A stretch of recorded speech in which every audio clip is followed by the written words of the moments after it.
Ah, c'est bien ici. Petit lac. Hop. Oh.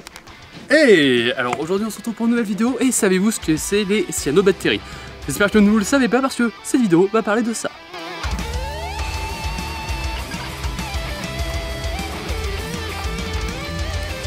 Allez, salut, on se retrouve pour une nouvelle vidéo et aujourd'hui on va parler des cyanobactéries. Alors, comme vous pouvez le voir, c'est le lac est littéralement infesté de cyanobactéries. Je vais vous expliquer pourquoi et quelles sont les conséquences de cette cyanobactérie. La cyanobactérie est aussi appelée algue bleue, mais contrairement à ce qu'on pourrait croire, elle n'est pas forcément bleue. Elle peut être bleue de temps en temps, mais elle est plutôt verte kaki. Là on la retrouve en très grande quantité et elle se multiplie énormément quand il y a beaucoup de nutriments dans l'eau et une grande quantité de soleil pendant un grand temps. La cyanobactérie ou algue bleue n'est en fait pas du tout une algue, en fait ce sont plutôt plein de petites bactéries qui sont regroupées formant des petits filaments. Et en fait dans ces petites bactéries là, certaines produisent de la toxine. La toxine, pour ceux qui ne connaissent pas, c'est une sorte de poison. Donc ils produisent du poison et donc quand il y en a une trop grande quantité, et s'y baigner, rien que la toucher peut produire des rougeurs, voire des brûlures. Le truc aussi avec la cyanobactérie, c'est que cela va augmenter le taux de toxine dans l'eau, faisant ainsi fuir les poissons dans le milieu où on la trouve.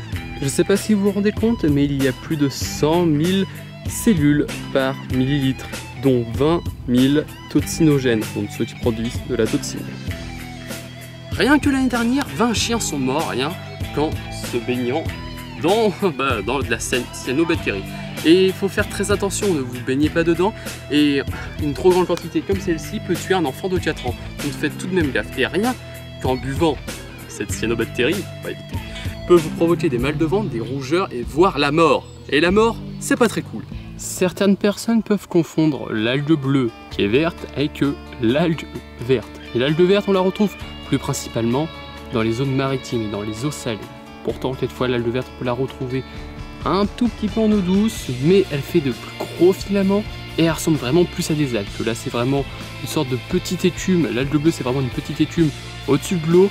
Donc maintenant, ne confondrez plus. La preuve, le réchauffement climatique a de grandes conséquences, même en France. La preuve, cette cyanobactérie-là, on n'en retrouvait pas beaucoup il y a longtemps. Elle était présente, mais pas en énorme quantité. Maintenant, tous les étés, c'est la même chose. Dans certaines rivières, voire lacs, se multiplient énormément, formant ces gros amas très dangereux pour la santé.